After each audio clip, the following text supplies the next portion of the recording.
संकष्टी चतुर्थी व्रत कथा। एक समय की बात है कि भगवान विष्णु का विवाह लक्ष्मी जी के साथ निश्चित हो गया। विवाह की तैयारी होने लगी। सभी देवताओं को निमंत्रण भेजे गए, परंतु गणेश जी को निमंत्रण नहीं दिया। कारण जो भी रहा हो, अब भगवान विष्णु की बारात जाने का समय आ गया। सभी देवी देवता अपनी पत्नियों के साथ विवाह समारोह में आए। उन सब ने देखा कि गणेश जी कहीं दिखाई नहीं दे रहे हैं। तब वे आपस में चर्चा करने लगे कि क्या गणेश जी को न्योता नहीं गया है या स्वयं गणेश जी ही नहीं आए हैं। सभी को इस बात पर आश्चर्य होने लगा। तभी सबने विचार किया कि विष्णु भगवान से ही इसका कारण पूछा जाए। विष्णु भगवान से पूछने पर उन्होंने कहा कि हमने गणेश जी के पिता भोलेनाथ महादेव को न्योता भेजा है। यदि गणेश जी अपने पिता के साथ आना चाहते तो आ जाते हैं। अलग से न्योता देने की कोई आवश्यकता भी नहीं थी। दूसरी बात यह है कि उनको 1.25 मन मूंग, 1.25 मन चावल, 1.25 मन घी और 1.25 मन लड्डू का भोग दिन भर में चाहिए। यदि गणेश जी नहीं आएंगे तो कोई बात नहीं, दूसरे के घर जाकर इतना सारा खाना पीना अच्छा भी नहीं लगता।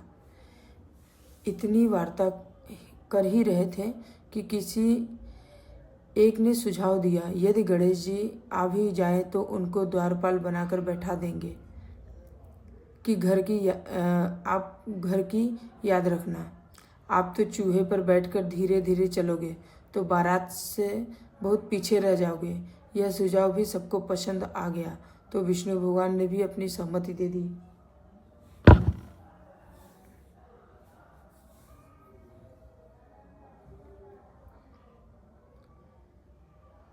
होना क्या था कि इतने में गणेश जी वहां आ पहुँचे और उन्हें समझा बुझाकर घर की रखवाली करने बैठा दिया। बारात चल दी।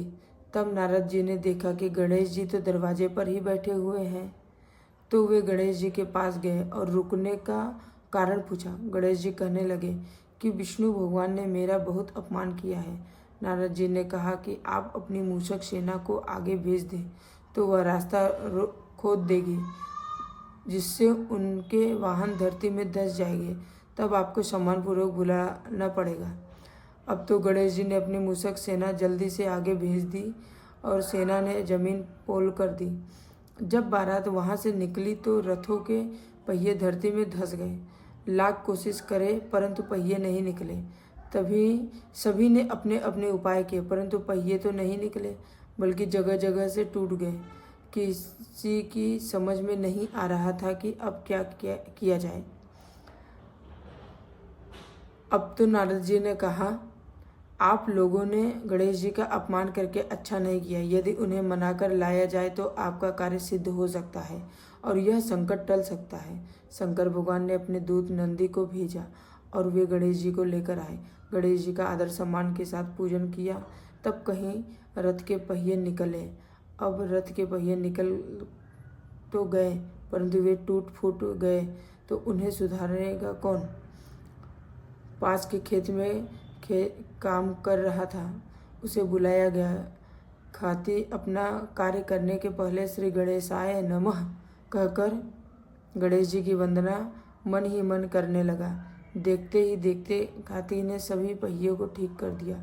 वह खाती कहने लगा कि हे देवताओं, आपने सर्वप्रथम गणेश जी को नहीं मनाया होगा और न ही उनकी पूजा की होगी, इसलिए तो आपके साथ यह संकट आया है। हम तो मूर्ख अज्ञानी हैं, फिर भी पहले गणेश जी को पूजते हैं, उनका ध्यान करते हैं। आप लोग तो देवतागण हैं, फिर भी आप गणेश जी को कैसे भूल गए। अब आप लोग भगवान श्री गणेश जी की जय बोलकर जाएं तो आपके सब काम बन जाएंगे और कोई संकट भी नहीं आएगा। ऐसा कहते हुए बारात वहां से चल दी और विष्णु भगवान का लक्ष्मी जी के साथ विवाह संपन्न करा के सभी सकुशल घर लौट आए।